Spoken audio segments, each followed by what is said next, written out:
Hello, hello, welcome back to Murica Month for the final time, and today we are talking about the 18 songs on Frank Zappa's 1979 album, Sheik, Yerbouti. This is the CD release. It is apparently official Zappa Records release number 26. I don't think this is his 26th album.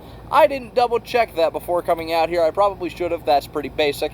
But this is the album. But this album was released in March of 1979. And if you were a Zappa fan in 1979, well, you were about to have a packed year because, over the rest of it, the 3 installments of Joe's Garage would be released. But we're not talking about Joe's Garage. We're talking about Shake Your Booty, starting off with song number 1 in glorious classic Frank Zappa fashion. Song number 1 is titled, I Have Been In You. Just a fantastic way to open it up. I'd expect nothing less from Frank Zappa. It's, of course, very sexual, and the music matches. And you know what? It is kind of the perfect opening to this album. And it is a good song. Even instrumentally, it's pretty neat. Like, with some serious lyrics, the song would be just as enjoyable.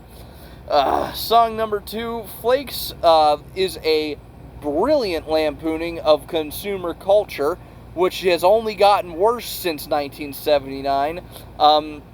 It contains a great jab at Bob Dylan, which does go on too long.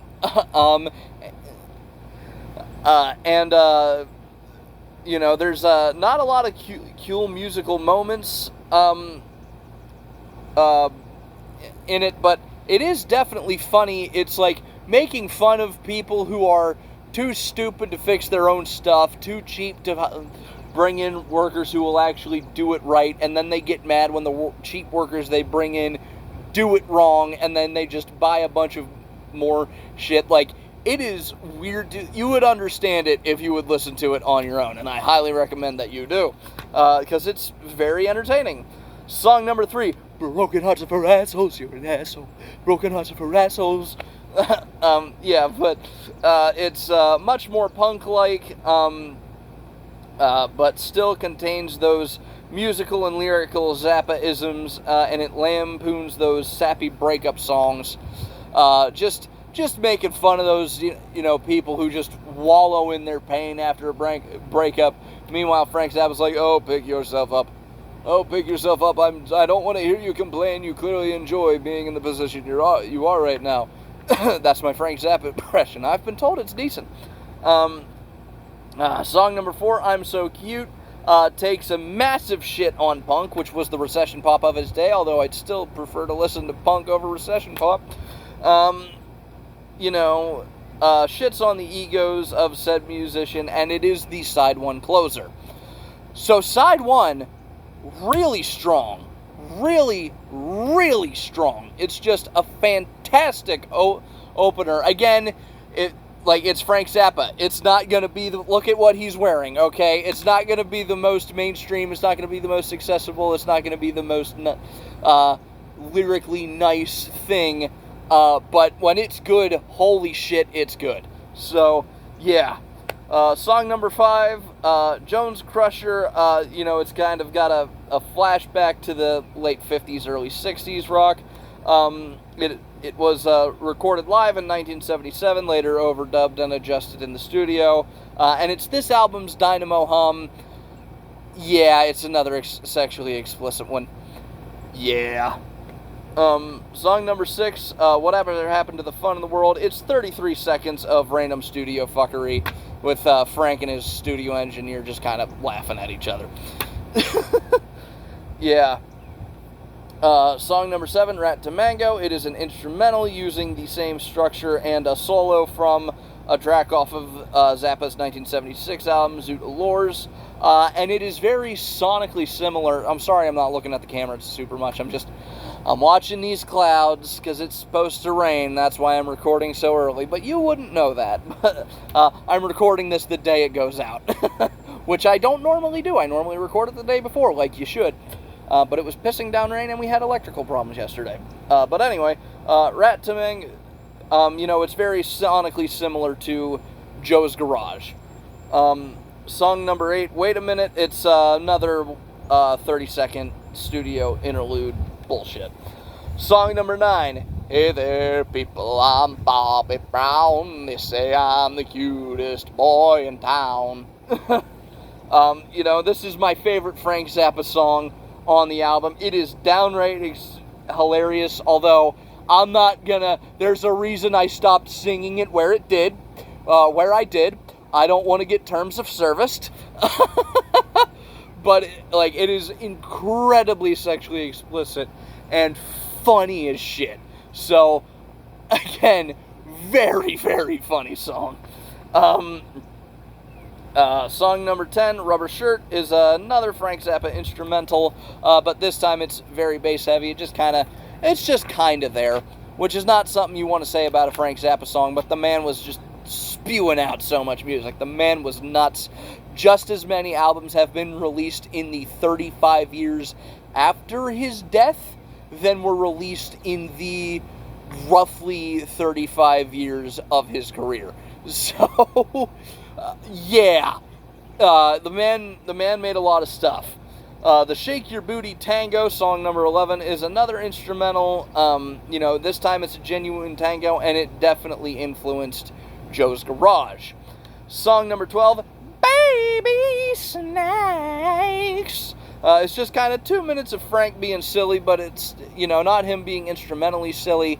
But it's a legitimate song. It's technically, it's 1:50, but it is 2 minutes of just silly bullshit. And I like some silly bullshit from time to time. And what else do you buy a Frank Zappa album for, apart from the incredible commentary and sexually explicit shit? Yeah. Song number 13, Trying to Grow a Chin. It's making fun of teenagers. It has a bit that sounds like it wants to quote Hotel California. That's all the more I have to say about it, because that's all the more there really is to the song. Song number 14, City of Tiny Lights. It is an early example of shitting on Los Angeles and by extension California culture, specifically drugs, despite the wild music the man made and the fact that he came out of the hippie scene. Frank Zappa did not like drugs. He liked the sex and rock and roll part. He did not like drugs, and he maintained a strict zero tolerance policy. He wasn't a fan of drugs and alcohol, although he chain smoked and calling tobacco a vegetable.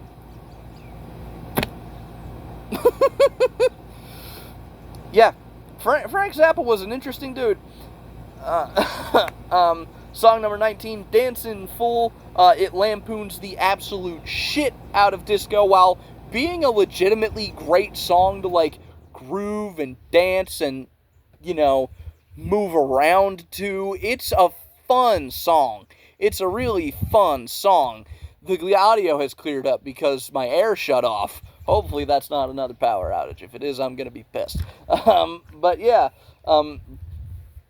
it is a very, very fun song, and it was performed on the episode of SNL that got Frank Zappa banned from ever hosting it again. Yeah, and that was the 70s. It was live then. Song number 16, sorry. Dancing Fool was song number 15. This is song number 16, Jewish Princess. I got nothing. I don't get the cultural context of the time. I just don't. It's amusing, but it's just kind of there. Song number 17, Wild Love, an awesome riff going into another sex song. It's like wow,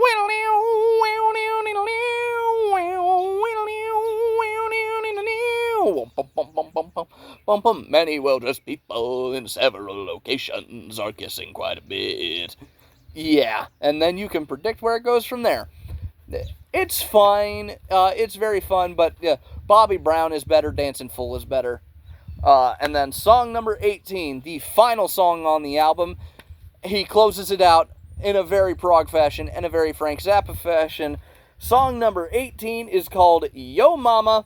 Frank delivers several your mom jokes before jamming for the next 10-ish minutes. And this is definitely sonically similar to Joe's Garage and definitely influenced a lot of Joe's Garage. And the song specifically that comes to mind that this influenced is not Watermelon and Easter Hay. It's the one before that, the 11th, Packard Goose. That's it. But yeah. And it closes out with a 13-minute your mom joke. Because it's Frank Zappa and he could do that. Highly recommended. Go buy it. If you're a Zappa fan, go buy it. It is fucking phenomenal. It is a great album. And it also contains the talents of an, at the time, unknown Adrian Belew, who would go on to... after hanging out with Frank Zappa for a little while, after being discovered by Frank Zappa, would go on to play and tour with David Bowie for a couple of years before joining King Crimson in 1981. And he also did the Bob Dylan impression on Flakes. So, yeah, great album, highly recommended. Go buy it. If you've enjoyed this video, please leave a like on it. If you have something to add, please feel free to do so in the comment section down below. If you want to hear me talk about something other than music, I have a podcast with two of my buddies. It's called Dorkies. I will leave a link to that in the description down below. And if you want to hear what I happen to be listening to that day, you can follow me on Instagram. I will leave a link to that in the description down below. I post a song on my story there every single day. And with that, I would like to remind you all to stay weird and keep jamming. See you in the next one. Take care.